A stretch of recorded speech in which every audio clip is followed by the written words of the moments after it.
Y'all. Hey. Happy Monday. Happy Indigenous Peoples Day. It's Walton, the founder of Black Woman Owned. And I am here because we are having our first ever author session with Isis Breanna in a few minutes. So I'm just here to get on quickly and talk to you all before we get started. If you didn't know, Black women owned, our goal and our mission is to give Black women owned businesses visibility to help increase their annual revenue. Hi, Isis. Oh, she's here early, y'all. We love early. Okay, Isis, I'm gonna send you a request. Oh, you sent me a request. Yes, ma'am. I'm gonna let you in at 6:00 on the dot. Thank you so much for coming. And if you didn't know, you all, Black women owned, our goal is to give Black women owned businesses visibility through social and digital media to help increase their annual revenue.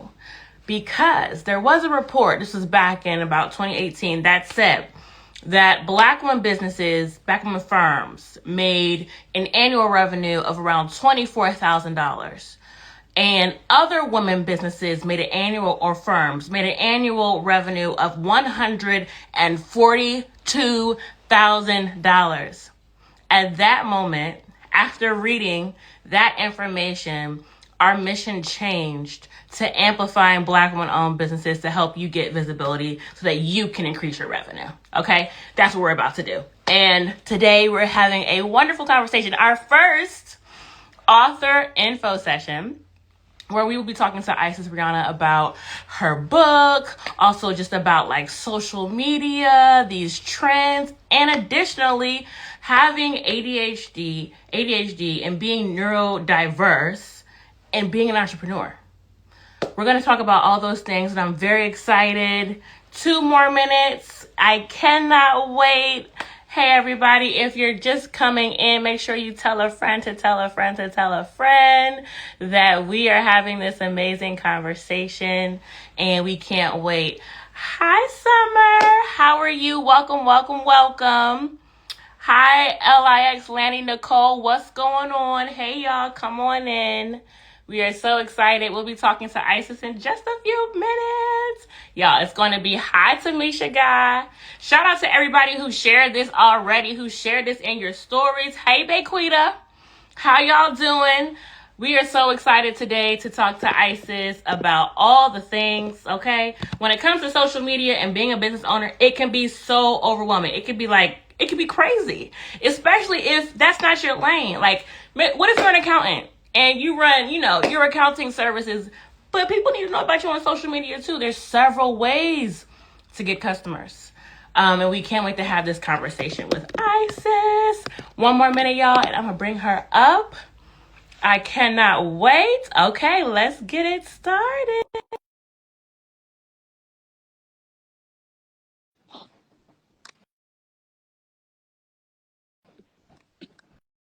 Hello. Hello, Hello. beautiful. I'm good. How Happy Monday. Happy Monday. It's you. I'm Getting beautiful. good. How Today are you was doing like today? my very chill rest day. I just got back in town, so I'm resting. I've been in my Bible. I've been reading. I've been hanging out. Come on. Happy Monday, We guys. didn't get to touch on that on my question, but we might be able A to little squeeze that sprinkle. in there a little bit because Jesus is Jesus. Hey, I would love that. Well, thank you Hi, so much for hey joining guys. us. Happy Hi, Monday. everyone. My name is Walton. Yes, happy Monday. Thanks for coming on in. Today we are talking to Isis Breanna at our first ever author session. Usually we have info sessions where we speak to organizations to tell us about grants and funding they have for Black women. But now we're going to start talking to Black women authors. So we are very excited to have you on today. I'm telling you, the DMs, people are like, what? I'm screaming. Yes, I can't wait. I'm putting the reminders on, and I now we're love it. here. Okay? So Okay, I just want to hop let's right do in it. if that makes sense for you. All right. So your book, How to Yes. Skyrocket Your Business with Social Media Branding, is amazing. I have the audiobook, and I have 2 kids, so reading sometimes is Yes. like not a thing. But I've been listening with my little babies, and I've just been Well, thank so you. Thank inspired, you. and I'm ready to hear words. So thank you. Okay, so there are several. Well, first of all, can you tell us what made you start to write this book, and what business Okay, owners is yeah, it? yeah. Who is it for? Um, Look, I just have to first say, I feel like people always have these like grand moments of like, I needed to put this out in the world, and I didn't have that. I think God gave me a push to write it because it was never in like my scope. Mind you, when I started my social media 5 years ago now, I started it to write a book. Now, I had like a skewed vision of social media, and I wanted to write about my past traumas and molestation and overcoming date rape and all of these things. And so I came on with a mission, and I was like, I'm going to get $20,000 so that I can have 20,000 book sales, and I'm going to be a best time selling author. Because that's how I thought that social media worked. And then I eventually realized that I didn't like sharing those parts of me. I think it's still something that's still very private for me. And so then, here I am starting business. And it wasn't until, are we in 2023, 2021. This is crazy to think about. 2021, someone who worked, her name is Jasmine, she worked in the marketing department of my publishing company, said that they had been on a scout for a business book, and she like followed a bunch of people for months. And she said she had followed me for 6 months before she decided to pitch me to the publishing company. And then they had an inside conversation for 3 months before they decided to come to me. And so by the time they came to me, they were like, "Hey, here's the book deal. Do you want it or not?" And I was so grateful What? for the fact that I didn't have to come up with all like the things. Like, they had pulled so much of my content and was like, "Our audience really needs this. Have you thought about writing about this?" And I was like, "Oh yeah, absolutely." But I also think that just goes to show how much God is working behind closed doors, because I was just sitting here chilling for 9 months, 9 months, not knowing that a book deal is in the works. So yeah, it wasn't necessarily my decision. I feel like it was God's. And when it was presented to me, it was a clear yes in my heart. I was like, okay, yeah, this is the book that I was supposed to be writing. And so yeah, I think the book is for anybody who is where I was in 2020. I would say like 2020, 2019, from the standpoint of, I really wanted a business. I knew in my heart of hearts I wanted a business. I was trying to figure out social media.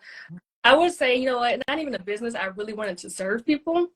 And all the tips, advice, and strategies I was getting was very money focused. And listen, I enjoy money. I enjoy the things that come from having money, but that generally was not my goal. I really just wanted to help people. And so I was like, "Lord, just help me build something where I can put people over profit, and people including myself. Like, how can I show up for myself? How can I Yeah. serve people?" And so for anybody who is like feeling like they need mentorship, like genuine God-based mentorship and support, that's what this book is. It's not just business coaching. It's that mentorship and support. And that's what I wanted. I wanted somebody to like read it and feel like they were being hugged by me. And I hope it gave that feeling as you're currently reading it. It did. It did. This this is great. This is honestly amazing to hear too. People over profit. As my good girl Yes, Ade just said in the comments, y'all heard that. So if you get the audiobook or if you plan to read it, it should feel okay, like a cool. hug, okay? And I love that you're inserting. It's not just Yeah, about coaching; it's support, and we need that so much, especially as Black women entrepreneurs. It is hard out. People got lawsuits because we winning money. People are very mad. upset that we can do something, nothing, and don't want us to have anything. So that Hmm. support, that work you're creating, which you do on Yeah, your social yeah, yeah. and this But you book, know what? is I'm amazing. glad you So point. I thank don't you want to for take us too sharing off that. topic. I'm glad you even pointed out that fact, because I feel like because the industry is against us so much, it has kind of pit us against each other too. because there are seemingly less opportunities. And so I also wanted this to be like literally, you have it all. I'm not keeping anything from you. I'm not trying to hold back. I'm not trying to hide my hardships. I'm not trying. I want to be an open book, literally. And I feel like I say I wanted this to be that mentorship and support, but I think that's something that we need to integrate with each other outside of just reading. We need to be hitting each other up. We need to be supporting each other. There's no reason why two people in the same industry shouldn't be partnering. There's no reason why. There's so much to go around. And so I'm hoping that this book, and honestly just my life, inspires more of like that abundance mindset, and knowing that the only way that we're all going to get up here to the top is if we do it together. Yeah. Yes. Yeah. Come on, I agree. I knew I was going to get a word. I knew it. So excited. Oh my goodness. I just lost my train of thought, but I agree with you. And this book definitely does, it builds those things. And it's a blueprint. Like, it is a literal, you said that you're giving away, you're literally giving it away. And I'm a marketer too. And these are things that sometimes traditional marketers kind of just like skip over because it's so ingrained in their brain. It's like, this is what you do.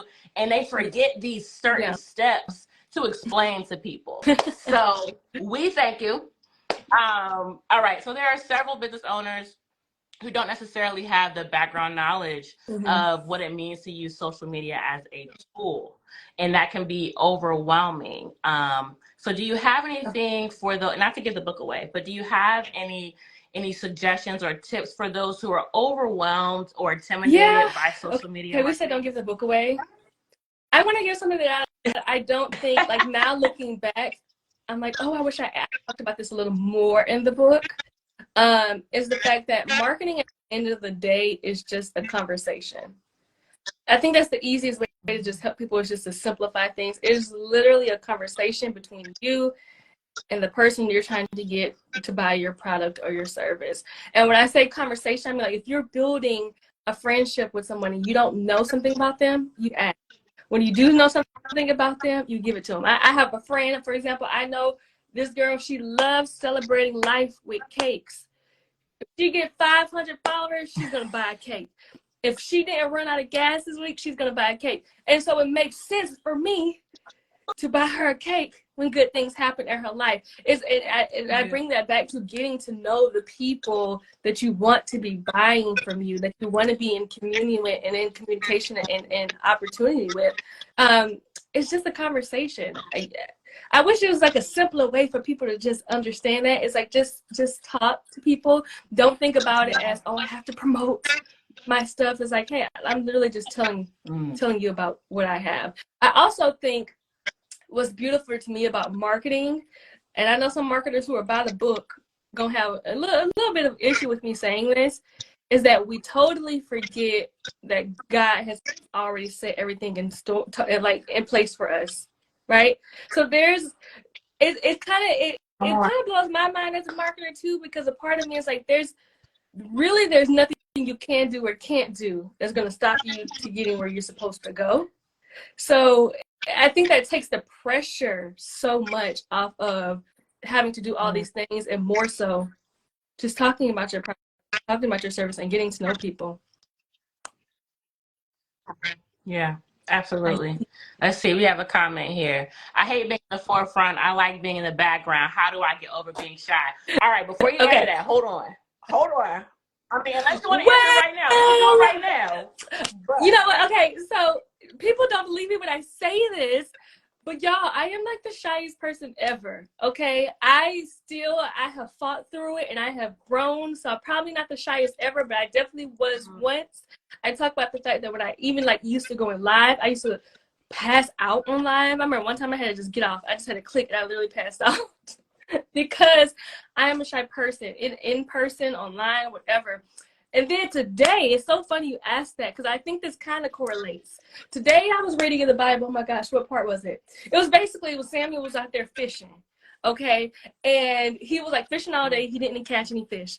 And then Jesus come over and was like, hey, let's go back out on this boat. Let's fish again. And he's like, I already did it, but okay, I'm going to do it again. And so he goes out, and then the net is so full with fish the boat starts to sink, the net starts to rip, and it's like, my God, look what you can do. But that's also how I look at like overcoming different things within me, is like going out there and not even going beyond faith in yourself. Because honestly, I don't know if I am like the most confident person. Probably not. I just have faith that God is going to speak to me, through me, with me, and for me. And that's actually my prayer that I always say, Lord, speak to me, through me, with me, and for me. Let it be your will and not mine. Anytime I'm speaking, anytime I'm doing anything. And so I stopped asking God to stop making me shy. And more so asked him to start building my faith that he can carry me and speak to me and speak through me. So that's one thing that has helped me. Is more so like I am very committed to obedience. And this started in like 2021 must have been a good year for me, because I think 2021 was the year where I was like, you know what? I don't have to be anything as long as I am obedient. I don't have to be the most confident. I don't have to be the best seller. I don't have to be the most creative. All I have to do is be obedient, and then he would have the rest. And once I adapted that mindset, I would say I'm unstoppable. No more, God is unstoppable. I'm just out here doing it. Hey. Girl, we in church. I was just in church yesterday. Which actually reminds you said something about what God giving you the faith to do the things that you know that he can do. Yesterday in service, it was a reminder that you are who God says you are. Mm-hmm. So even if you are shy, you're still the overcomer that God said you are. Like, it is what it is. So, whoa, come on. I just thank you. Thank you so much already. Okay. Again, we're not going to try to give the book away. But, hey, y'all. Actually, we are giving the book away at the end of this. So stay tuned, y'all. You get one. Make sure you keep in mind all the answers that Isis is giving us, because a question will come up, and whoever answers first will get the book. Okay. But can we talk about the importance of data and testing in the social media landscape? And I know it could be like, we talk about data, analytics, it gets a little scary, but if there's a way for you to simplify what that looks like for business owners and how important it is, that would be great. Gosh, the importance of it is so you don't waste your time.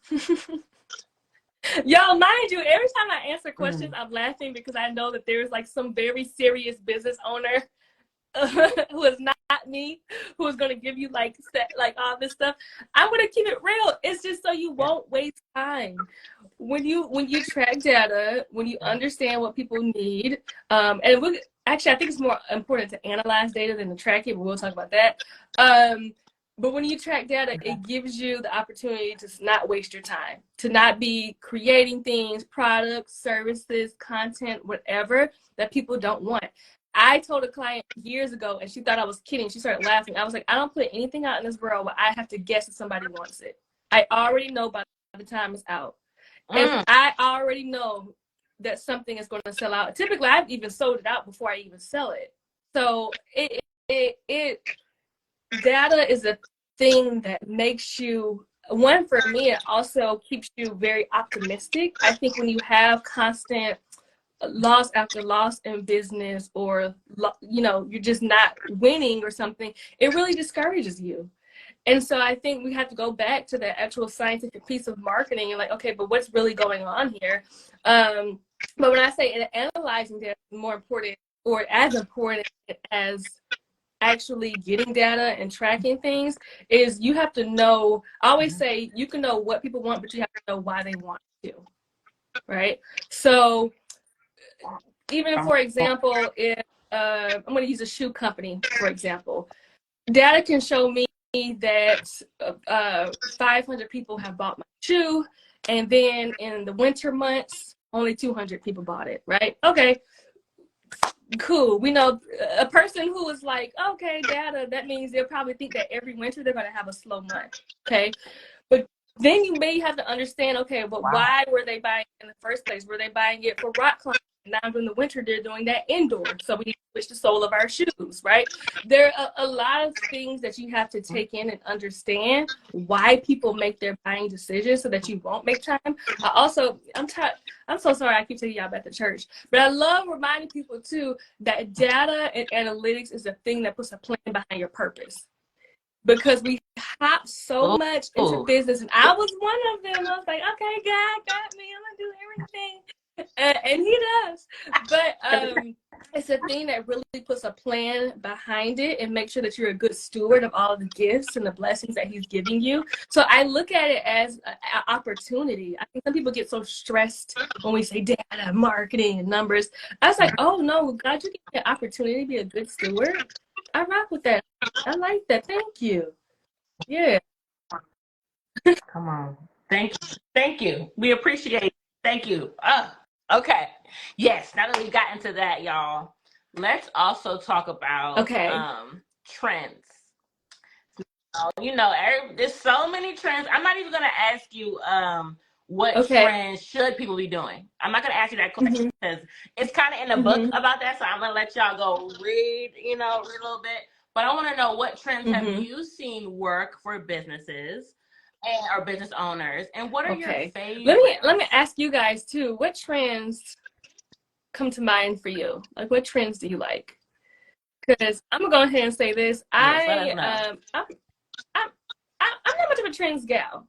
Here's the trend that I like currently. Okay.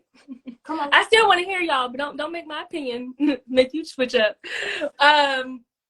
The trend that I'm loving the most is uniqueness.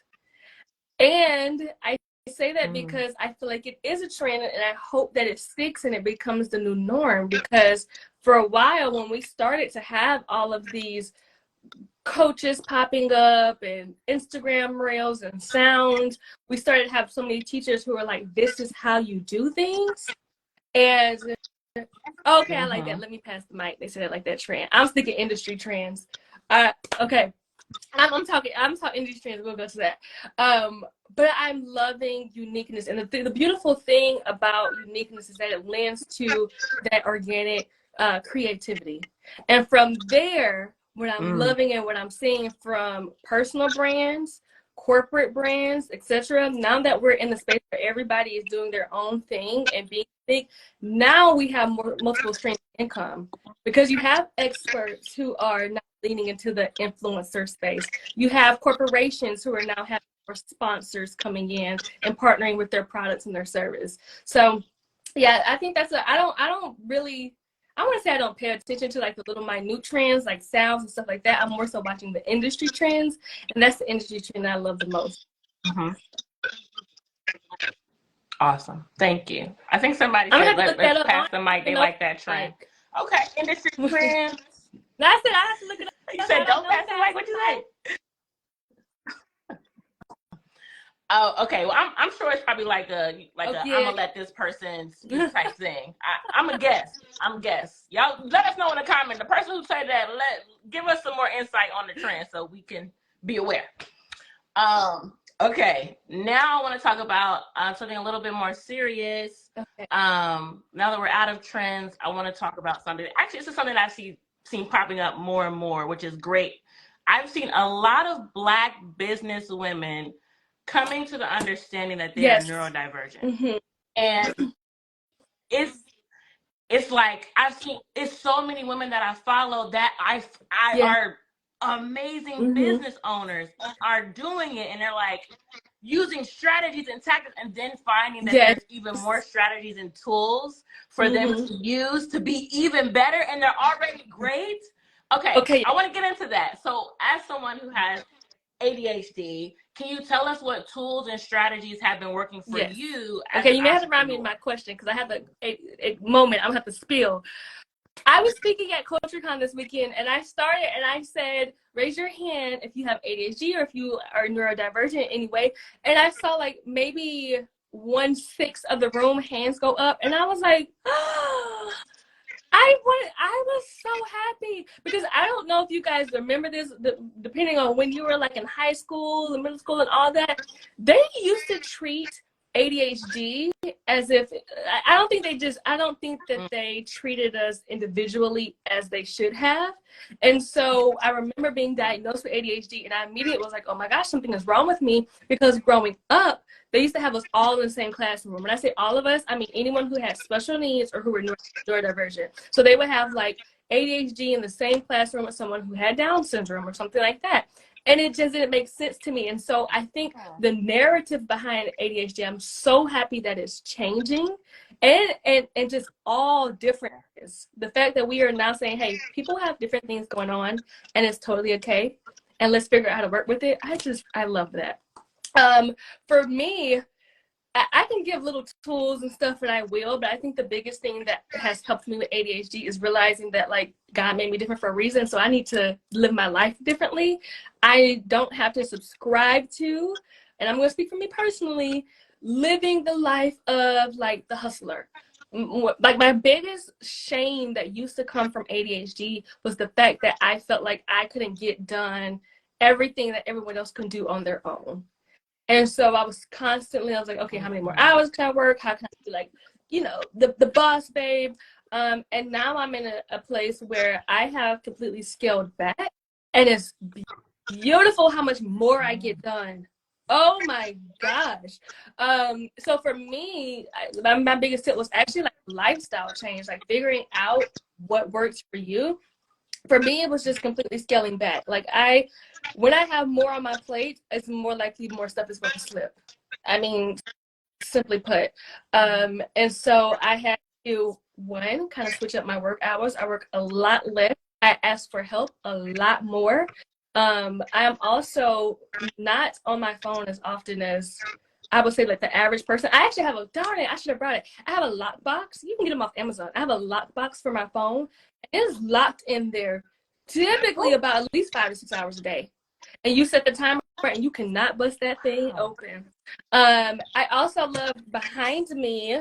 I love talking about my record player. I was talking about it this weekend. Behind me is my record player. When I do work, I typically now, proud of myself, I'm only working either 1 to 2 90-minute stints a day, 3 days a week. And so during that time period, I'm using my record player because my ADHD is more on the end of like, I will hyper-focus like crazy. I know some people like they have a lot of trouble. Well, actually, I'm the same. I have a lot of trouble getting stuff done, but not because I'm hopping tasks. It's because I'm spending too much time on one task. And so I will look up and I'm like, dang, I thought I was here for 30 minutes and it's been 3 hours. So I use this to bring me back to reality, because when it's playing music, once it stops, it kind of like clicks in my head, okay, you need to get up and switch tasks. Whereas if I'm just playing music from my phone or something, it'll play for hours and I'm just lost in a time warp. I'm also a big fan of psychologist, going to your actual doctor. If you can, and here's my thing too. I always say if you suspect that you have ADHD, just treat yourself like you do, okay? Because at the end of the day, unless you're getting on medicine, there's all you can do is treat it naturally, like day to day, different little hacks. Oh my gosh, we could talk about this for a while. First of all, Mario Kart music. Can we talk about Mario Kart? Okay, so my psychologist showed me a study on how different competitive game music makes you more productive. Particularly, it showed a great impact for those who had ADHD, and it may have been autism, but I don't want to miscorrect on them. However, so then you choose like any kind of music or memory where you felt like you were the most competitive and like in a good way. And for me, it was always Mario Kart. Really, on a Mario Kart playlist. That hour and a half, I just ordered Mario Kart vinyl. That's how serious I am. Oh my gosh, yeah. There's a lot, but going back to my main thing is a lifestyle change. And again, go to y'all's doctors, y'all. But I was gonna say this: food makes a big difference. Now I'm gonna speak on myself. The sugar, sugary snacks, super salty snacks, junk food, burgers. It's just I mean, my brain not working. not working. And so there's a lot. That's why I say it's a lifestyle change. How you show up, the things you put in your body, even the things that you consume are very important. Yeah, and also my last thing. Although we're talking about it, I know I'm a little conflicted in saying this, or contradictory in saying this, but don't attach to it. Don't attach to it. I have tried to get myself out of the habit, for the most part I have, by saying my ADHD, like, oh, I'm doing this because my ADHD, because then I've accepted ownership of it. And when you feel like you own something, you don't want to let it go. I am happy for ADHD to leave me at any moment. Every morning I pray, and I've gotten so much better. I'm like, Lord, continue to release this from me. Let there be a day where I no longer even have the fact that I have ADHD. Because there are moments too where I'm praying through strength. Now, if you have ADHD, you know that there are times where it physically hurts you to stay on something, like maybe even a tab, like your brain is telling you switch the tab, and it physically hurts. And I'm praying for strength in that moment. I'm not kidding. I'm like, Lord, release this for me. Be with me. Just give me 5. I'm gonna set a timer. Just 2 more minutes for me to focus. So again, that lifestyle change, doing what works for you. Mm-hmm. I love it. Thank you. There's so many people in the comments saying that this is great, and that they're glad that we're discussing this, because it's real. And I'm so glad the stigma is changing. Like I said, I've seen so many women that I look up to who are fantastic, and it doesn't fit the stigma at all. And so I'm glad that we're having this conversation. And thank you for sharing. So we're heading to our last question that does focus on Black women entrepreneurs, because Black women own. Like, it's our goal. I didn't get to say this before, but while you were online, it's our goal to give Black women-owned businesses visibility through social and digital media to help increase their annual revenue. So when we come up with a struggle, and there's Black women entrepreneurs who follow us, and there is someone who can speak to them specifically, we want to do that, because that in turn helps them better their business and helps them get more customers as they do the internal work. So with that being said, do you have anything, and you said something already about not owning it, or not wanting to own it, lifestyle changes, food changes. But for Black women entrepreneurs specifically who have ADHD, is there anything additional that you can share with them, whether it be encouragement or another strategy, or just inspiration on ways that they can continue to move forward? Okay, as you were talking, I instantly had 2 thoughts come up. The first one is to not let it excuse any negative behaviors. That's more of a conviction. I'm sorry, guys, if you thought I was going to go like very big, like, oh, you got this, because you do have this, but you can't let your neurodivergence or your ADHD excuse any of your behaviors. Like, especially as a businesswoman, if you know that this is something going on, you have to seek support in that area. For me, like, my biggest thing, for some reason, emails were not getting answered. When it was me, emails were not getting answered, right? And so I had to, like, you know what, this is not an excuse. I can say I have ADHD all day long, cool, but people are putting money into my business, my brain. They're hiring me for something. They need quick communication. Somebody needs to be on that if I'm not going to be the one that's going to be able to do it. So don't let it excuse any negative behaviors. You still have to run an amazing business, first and foremost. We empathize, but we gave you some money, baby. Okay? And secondly, I think we say this so often, and I know it sounds cliche, but it's very true, that what's for you is for you. And I say that for many reasons. I feel like God has continuously brought that back to me in seasons where I feel like I was racing, where I felt like I have to catch up to people, especially when I was called to take my sabbatical, and I had to come back and I was like, oh, I have to do all this. No, it's already done. It's literally already done. Everything that is for me is going to happen. Time, I have to also remind myself, time does not exist in the spiritual realm the way that we think it does. Like, this is just like a blip in time. right? So it's going to happen for you. Even when it comes to marketing, I think that helped me a lot kill my perfectionism, in the sense of me thinking that if I do this wrong, I'm going to lose people, or I only have one shot to make this right. No, what's for me is for me. That doesn't mean you're just out here being reckless and doing crazy stuff, but also remembering that like God has got you. Yeah. Gosh. I feel like, let me tell you something. Anybody who knows me, who's worked with me, friends, whatever, they know when it comes towards the end, I hate hanging up. So I'm like, oh, what else do I have to say? Because as soon as I hang up, I have 10,000 things that come to my head. But yeah, what's for you is for, and okay, another this is a personal one. This is a personal one. Don't ever put, I'm gonna speak to me. I'm gonna speak to y'all. So I don't like telling people don't ever, always, whatever. So discern if this is for you. But don't ever find yourself in a situation where you are putting your business higher than your people and God. And when I say your people, your friends, your family, your community, at the end of the day, everything can change. And the people you have in your life are so important. And also being very, very particular and selective over who is in your life. I also think, man, even going back to what's for you is for you. I've seen a lot of business owners who cling to friendships, to networks, to people, because they feel like that's something they don't want to let go of, or that relationship is going to give them access to something. What's for you is for you.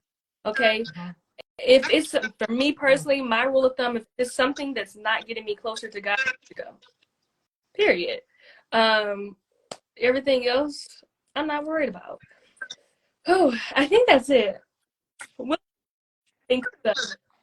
I mean, don't say it, because that was a lot. And I think it's going to bless not just those women specifically, but everybody here on this live who's tuned in. Thank you. Thank you, and super appreciative. All right, y'all, it was quick. Okay, I know. came in here.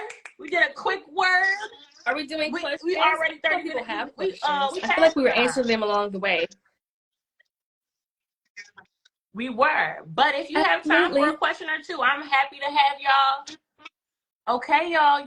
You heard Isis. Go ahead, get your. No, I like to remind people though, when you ask a question, think about the greater good. Because I've done questions and I'm like, now you trying to do a strategy session right now. Yeah, book me. Don't play. Hold on. I'm booked. Hold on. Wait a minute. All right, y'all. Let us know if you have questions that you feel like can help you and other entrepreneurs. In the meantime, let's give this book away. Somebody said you were outstanding at Coach Account. I learned so much from you. Yes. Come on. So Thorough TV. We see you. Come on, compliment. We love to see it. All right, y'all. So I'm going to ask everyone a question as you're getting your questions for Isis together. And whoever, and look, Instagram is Instagram. So whatever comment I see first, that's who's correct, will win it. That's how it's going to go. And we'll make sure I'll DM you and get your address so that we can get you this book shipped to you. Now, Isis gave us some strategies of how she works as a business owner, entrepreneur with ADHD. If you can name one of those strategies in the comments, can I just say the book. This is unfair to people who have ADHD, because I don't even remember what I said. Oh, come on, ADHD now, warriors. Okay. Do I gotta switch the question up? I can switch the question up. Okay, we got one. I'm not trying to be unfair. Lifestyle change. There you go. Believe in you coaching. Yes. Look, Isis that called me out, y'all. I'm sorry. I apologize. Lifestyle change. Yes, that is the one, and you get the book. Thank you, everybody who tried to put something in. Yes, record. Y'all was listening. I see that. I see that. Do I need to create a playlist? Do I need to share my? It was the music. I think y'all can find my playlist. Maybe private. I know it's at Isis Breanna on Apple, but if not, I'm gonna make that one public. Let me write this down. I'm gonna make Mario Kart. It's called the ADHD Destroyer. That's literally the name of my playlist. Oh, I like this. Okay. Believe in you coaching. I just pinned your comment because I want to make sure that I DM you to make sure you get the book. Okay, y'all. So nobody else has any questions? Y'all We're good? good. A greater good question also. Okay. Isis, thank you so much. Girl, I'm a fan. I'm feeling entirely blessed to have you come and share with the Black woman-owned community about social media, entrepreneurship, being neurodivergent, being a Black woman, doing all of those things.